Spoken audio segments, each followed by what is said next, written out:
Perkenalan dulu ya. Kenalin, nama kakak Putri Vanessa Santana dari mahasiswi Mercubuana, program psikologi, semester 3, ingin mewawancarai Deakil untuk memenuhi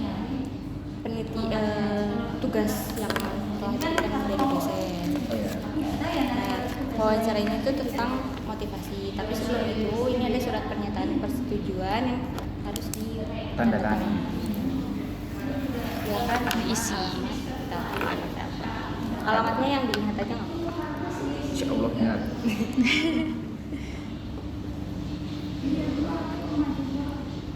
Bagus tuh di sana. Iya, beda sama diriku ya. Ini rencana mau lanjut sekolah kemana, Kil? Kalau dari saya pribadi kalau mau SMK ke SMK Pembangunan jurusan Teknik Informatika. Wow, Teknik, bro. anak tekniknya. Anak teknik. Mau lanjut kuliah atau gimana nih besok habis SMK? Teknik juga. Iya teknik juga. Universitas yang dibangun di mana? Oke. Wow, Salah berat kita sekali. Swasta, kita mah swasta aja. Salah kita. Aku pun tidak diperbolehkan untuk memilih UGM. Berat, Bu. Iya.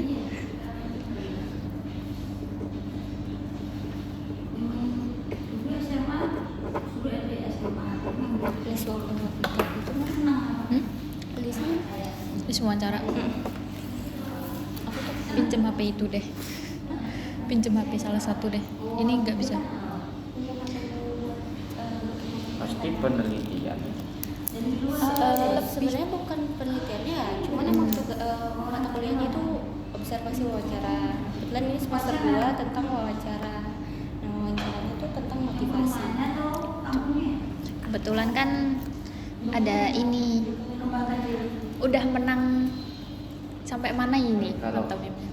di pantomim itu yang lebih lebih semangat lebih di ke SD-nya kemarin, tapi terakhir kemarin itu SMP itu kelas 2 kelas 1 itu dapat FLS 2N juara 2 tingkat kota Yogyakarta. Tapi kalau yang sekarang dari pantomim tersebut saya kembangin ke dunia penelitian IPSK, ilmu pengetahuan sosial kemanusiaan dan budaya itu. Kemarin itu judulnya penelitian itu menguak gestur tubuh pantomimer di kota Yogyakarta.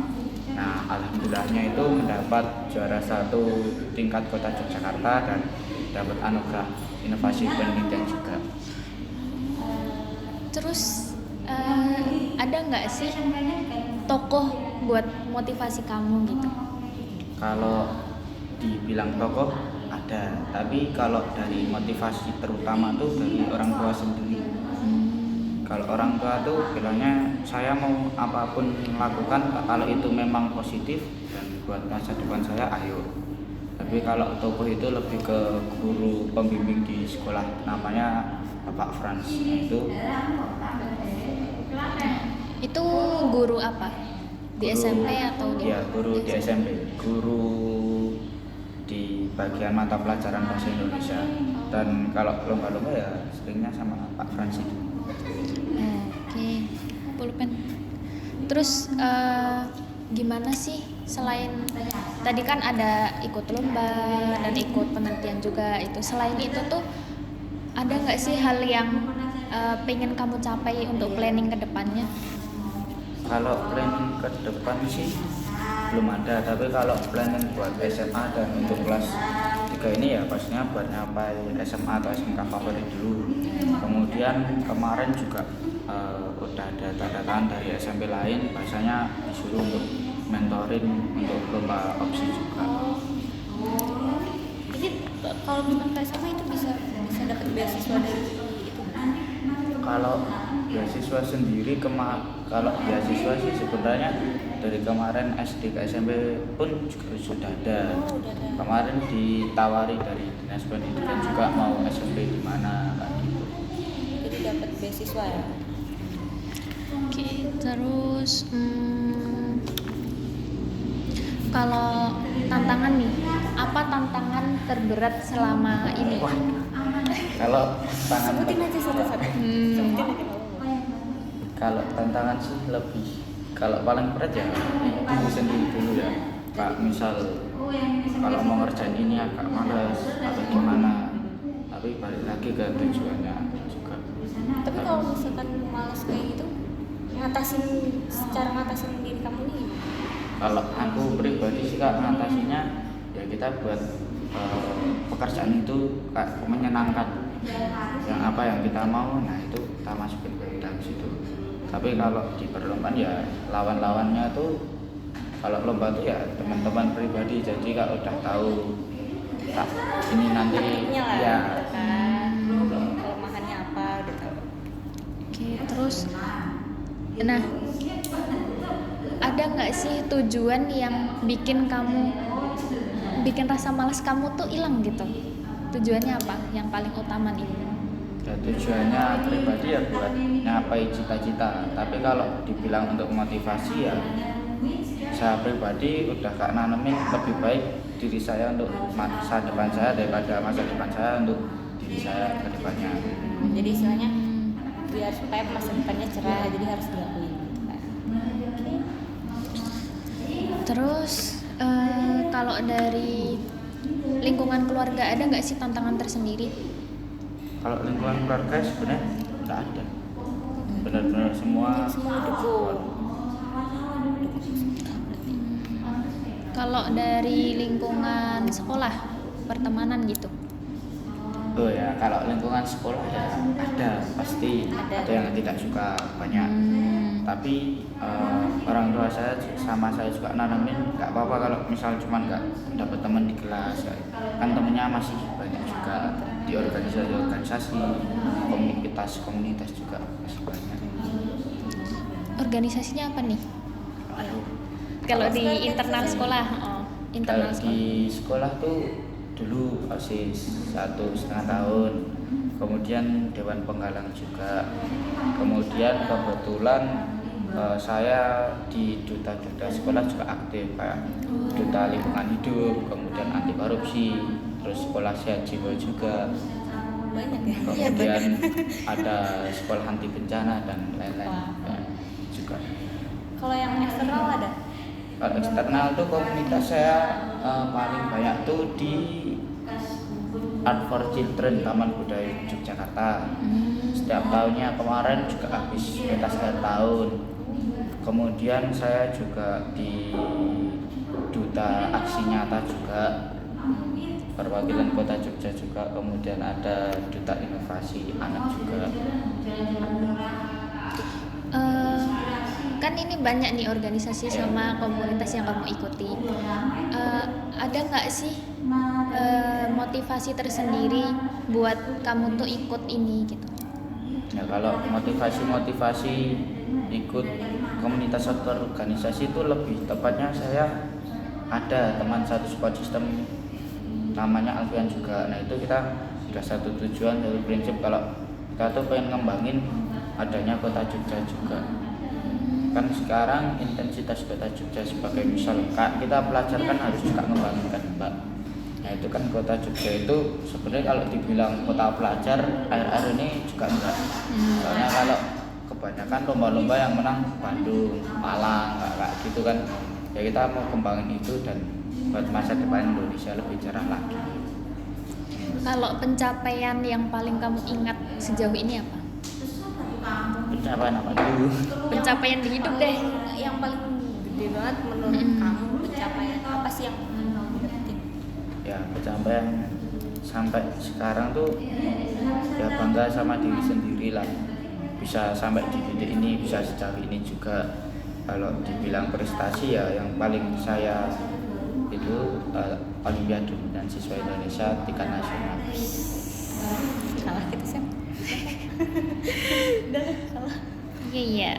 Berarti kan tadi kan Mas Akil bilang kalau pencapaiannya tuh bangga sama diri sendiri. Apa sih yang dibanggain?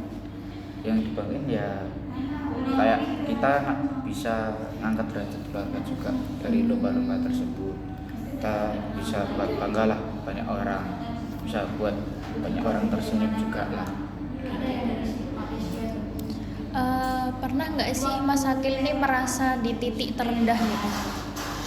Kalau titik terendah dikatakan pernah waktu pas COVID-19 itu. Saat COVID-19 itu kan kayak kita nggak bisa ngapa-ngapain, kita cuman lockdown lah di rumah ya. Itu sempat stres juga, kenapa kok kayak gini, kaget juga.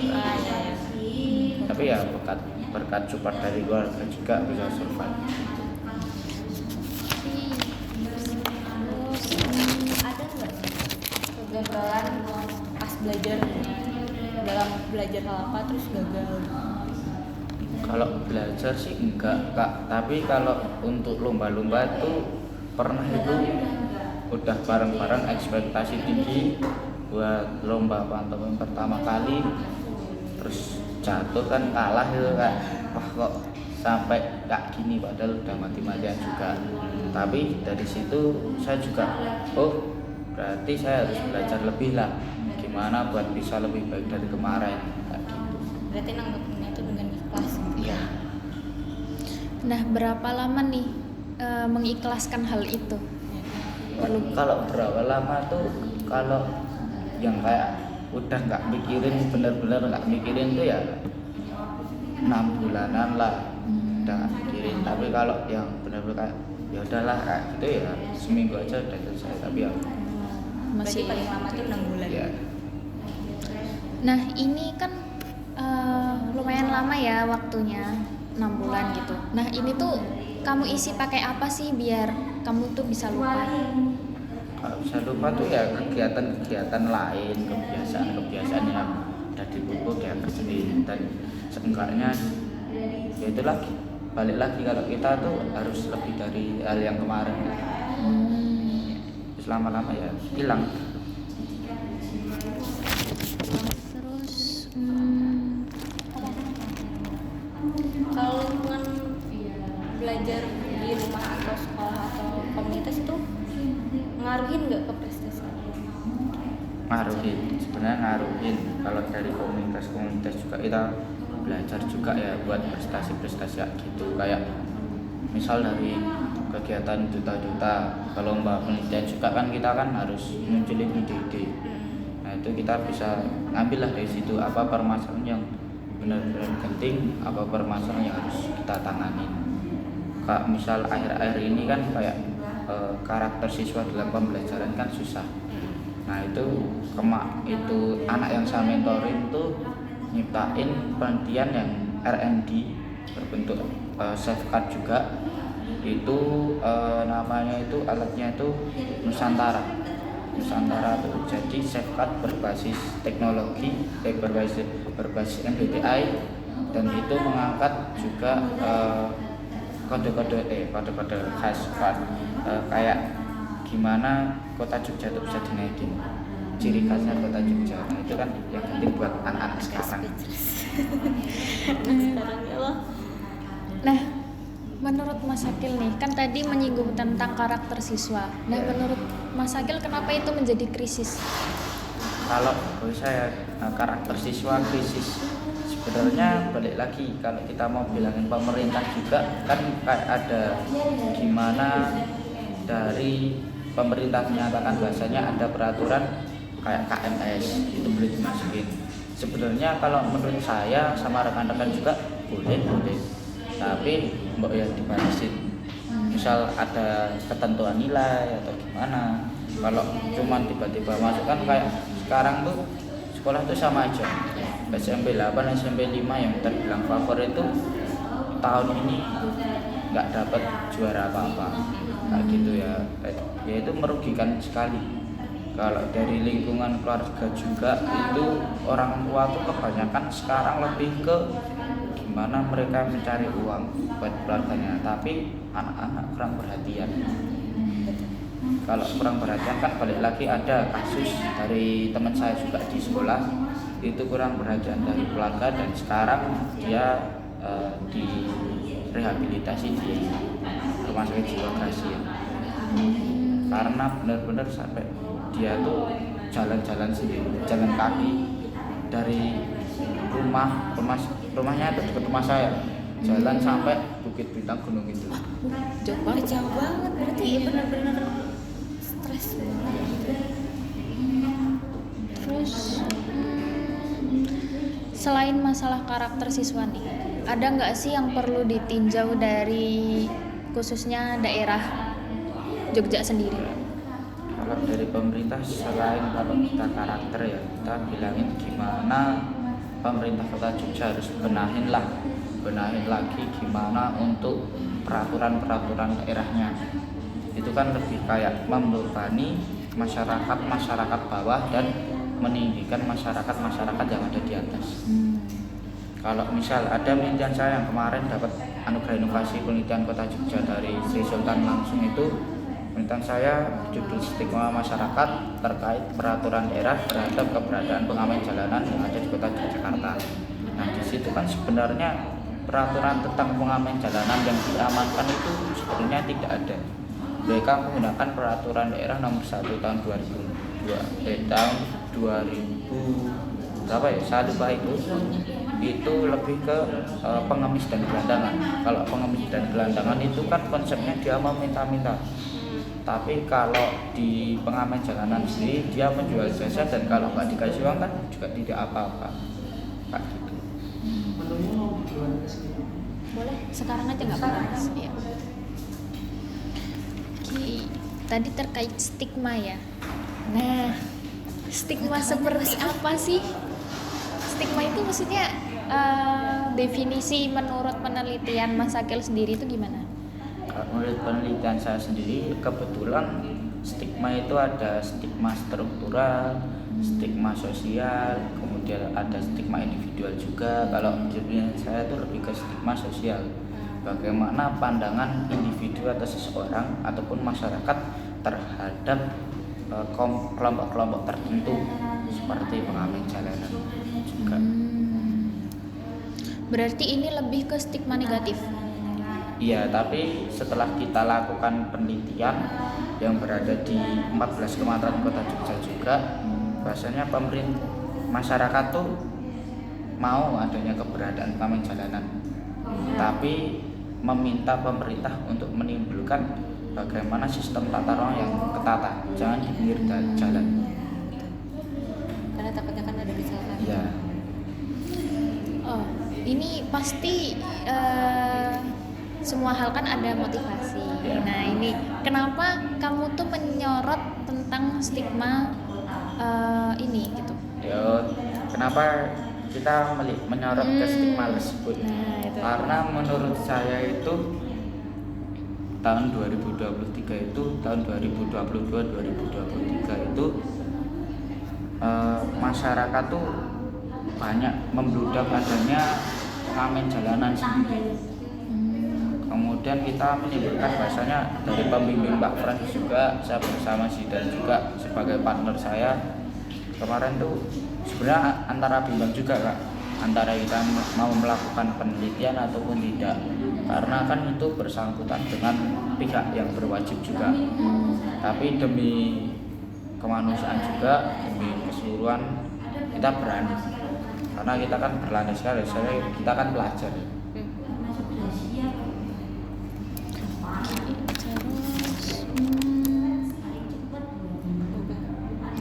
Nah, kan tadi udah ikut lomba-lomba banyak ya, sama penelitian juga. Sebelum kamu ikut, hal yang perlu dipersiapkan itu apa? Hal yang perlu dipersiapkan sih diri sendiri dulu, gimana kita mau ngadepin lomba tersebut. Kalau persepsi saya sendiri pun, kalau lomba pun menang kalah ya nggak apa-apa, yang penting kan pengalamannya bagaimana kita bisa terlibat juga. Kalau dari lingkungan keluarga pun harus mendukung ya sebenarnya. Gimana orang tua pastinya kalau misal positif ya nggak apa-apa gitu, kalau negatif lah baru.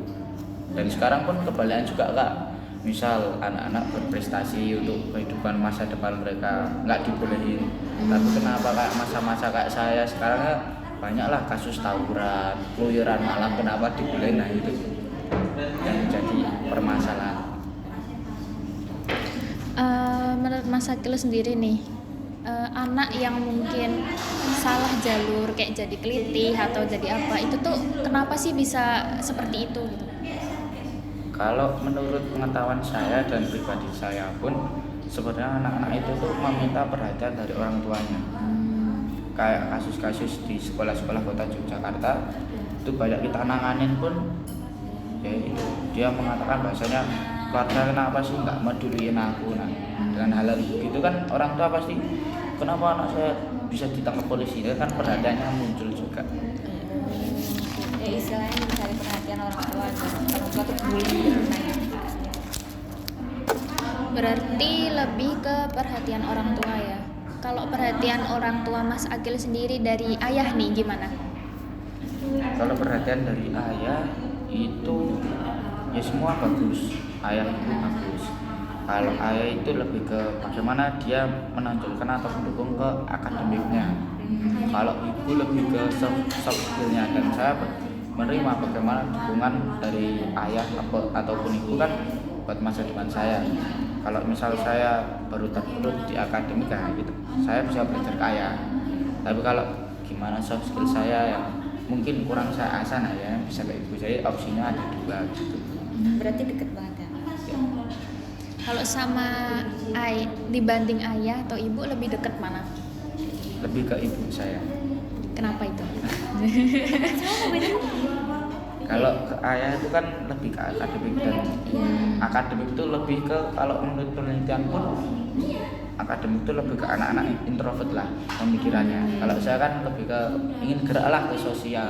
Gimana kita gimana kita harus bantu orang-orang di jalan. Nah itu ibu dukung banget. Berarti kayak lebih apa ya, lebih satu gitu karena ke lingkup sosial ya tertariknya. Kalau untuk saudara nih, saudara ada nggak yang deket banget gitu? Yang deket banget itu ada kakak sepupu. Itu dari kecil pun udah bareng terus, walaupun bedanya umurnya ya 1,5 tahunan lah. Dia 2008, saya 2010. Tapi itu ya dari kecil kita bareng-bareng. Kalau dari kakak sepupu ini sejauh apa sih deketnya gitu? Kalau boleh tahu. Kalau dari kakak sepupu sendiri ya, kalau dibilang deketnya tuh ya kita saling motivasi satu sama lain. Karena juga dia kan sekolah di Teladan juga. Nah di Teladan juga dia tuh sibuk juga ya pasti. Saya juga kegiatan-kegiatan kayak tadi sebelum sini kan mentorin dulu, nah itu sibuk juga benar-benar, jadi kayak ngeluangin waktu pun sedikit. Untuk kamu merasa nggak sih waktu untuk dirimu sendiri itu kurang? Kalau aku ya waktu untuk diri sendiri itu ya Me time. dengan lomba-lomba itu ya menurutku Itu me time kamu. ya. Kita me time kita jalan-jalan ya. Iya beda ya berarti. Kalau misal ditawarin jalan-jalan atau lomba ya saya pilih lomba, karena udah pesen saya ke situ ya. Oh, kita namanya iya ya. Berarti ini lebih fokus ke pencapaian diri sendiri buat waktu untuk diri sendiri gitu ya. Iya. Berarti ketemu dengan orang itu nggak masalah ya? Ya tapi kalau dibilang ambis juga enggak. Kalau dibilang ya itu kesenangan saya lah. Gimana saya ingin banget terjun ke masyarakat, gimana ingin berguna juga. Itu di situ ingin saya. Kalau di lingkungan masyarakat rumah Kak Akil sendiri nih, ada nggak sih ikut organisasi? Kan ada tuh di Jogja Karang Iya. Taruna atau apa gitu, ikut? Kalau di kampung itu di kayak organisasi Prisma Remaja Masjid, kemudian pemuda kamu juga ikut. Tapi karena apa ya, di kampung itu pergaulannya itu terlalu menjorok ke negatif. Jadi juga saya batasi diri saya dan dibantu juga misal kegiatan di luar rumah pun. Kayak misal saya berangkat jam 7 pagi, nanti pulang paling awal tuh jam 6, jam 7 itu paling awal. Berarti biasanya hampir jam 9. Iya. Oh Oh, berarti jarang ada di rumah. Iya. Berarti lebih suka menghabiskan waktu di luar dengan lomba dan lain gitu ya daripada di lingkungan masyarakat rumah sendiri.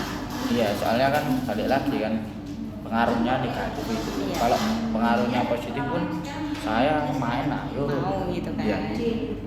Jadi lebih baik menghindar gitu. Iya. Kenapa Kak Akil ini kayak berpersepsi bahwa lingkungan tempat tinggalnya lebih ke arah negatif daripada positif? Ya itu bisa dilihat langsung kalau misal kakaknya main ke kampung saya lah, anak-anak seumur saya kan merokok, udah nggak jelas, main tawuran, Berarti kamu nggak mabuk-mabukan. merokok? Ya, anak sehat. Anak sehat. Iya benar-benar sih. Oh, berarti lebih ke arahnya kayak gitu ya. Pergaulannya. Berarti kalau dibanding lingkungan masyarakat sama sekolah lebih mendukung ke arah yang sekolah ya? Iya. Gitu. Terus, nah, lagi ya.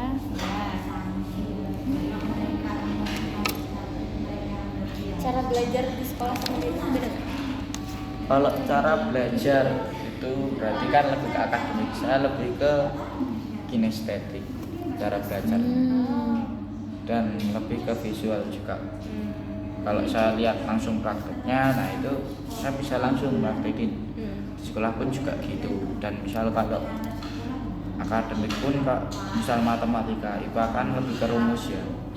Itu menurut saya ya rumus nggak apa-apa itu. Tapi kita kan bisa nyiptain rumus kayak gitu. Nah, gitu. Nah, kalau di kota Jogja sendiri nih kan ada masalah kemarin mungkin darurat kelitih nih. Iya. Menurut Mas Akil sendiri gimana? Darurat kelitih, kalau misalnya dibilang darurat kelitih dari pemerintah langsung Pak, cuman menangkap ke pelakunya itu ya nggak guna banget sebenarnya. Gimana mereka harus tumbuhin lah di masyarakat dari anak-anak kecil pengertian tentang kelitih, sosialisasi. Tapi kalau udah besar pun kalau gitu kan susah juga Kak. Berarti tetap harus ada pengarahan dari keluarga dulu. Iya, dari keluarga dulu. Kalau untuk kelitih sendiri nih, kan sebenarnya upaya dari pemerintah udah ada. Iya. Kalau untuk dari diri Mas Akil sendiri nih, ada nggak sih pandangan mau mengedukasi atau langkah apa seperti apa yang bisa ditampilkan untuk mengatasi darurat ini? Ya, kalau mengatasi darurat kelitih ya dengan passion saya yang suka penelitian itu. Ini makasih banget ini munculin ide-ide buat penelitian. Ya, sen tiba-tiba. Itu ya bisalah kita nanti bikin riset atau penelitian bagaimana pengaruh kelitih terhadap keluarga juga, bagaimana ke arah psikologi mereka lah, pandangan mereka atau stigma mereka tuh. Dengan itu kita bisa munculin ke pemerintah bahasanya anak-anak kelitih itu nggak semuanya sama, dan kita harus kasih tahu ke pemerintah juga penyebab utama kelitih itu apa. Oke, berarti lebih mau ke arah riset dulu ya, riset lapangan gimana nyatanya gitu. Kalau untuk selain riset nih, ada nggak kayak mau menciptakan program-program gitu atau apa gitu? Pengen sih nyiptain program kayak gitu bareng-bareng anak pramuka juga kan. Kan saya juga ikut pramuka peduli juga, itu kita bisa nanti kayak nyusun proposal langsung ke Warda, itu kita nyiptain pramuka yang memang itu pergaulannya tuh buat kepositifan. Oke. Kalau ini kan dari tadi membahas tentang hal positif yang ada di diri Mas Akil ya. Kalau yang negatif ada nggak sih selain rasa malas gitu yang tadi di awal kita singgung? Kalau negatif itu saya ya rasa malas. Kemudian saya juga anaknya tuh gimana ya? Kalau misal kita naruh barang kayak telindur lah. Lupa Iya. Tadi kan kalau di awal udah malas, cara mengatasinya gimana lah? Kalau teledor sendiri, cara mengatasinya Kalau gimana? leader sendiri itu lebih ke kalau barang bawaan banyak, misal kayak status ke Bali, kemudian lomba-lomba ke Jakarta juga kan itu barang bawaan banyak. Nah dari orang tua tuh sudah nyiapin kertas sama pulpen itu suruh nyatat ini apa yang dibawa, nanti baliknya yang dibawa yang Ya, situ. itu juga. Oke. Tapi kalau untuk niat negatif nih, apa nyobain rokok atau mau nyobain untuk tawuran gitu, pernah nggak sih? Penasaran gitu? Enggak. Anaknya positif vibe. Iya ya. Berarti kalau untuk pemikiran negatif gitu enggak ya? Enggak. Pernah saya diajak, ya, ayo Gil balapan gitu, ayo Gil rokok, enggak, ngapain rokok kan juga nggak dukung kita juga kan buat masa depan ya, nggak kepengen juga, nggak tertarik lah. Misal sodorin rokok sama uang nggak tahu. Keren sekali ya. Berarti sejauh ini hidupnya positif terus ya. Ya masih ke jalur positif, Ya, belum masih. tahu besok Semoga selamanya aja. masih masa-masa bisa iya, berubah. gitu kan, belum SMA juga.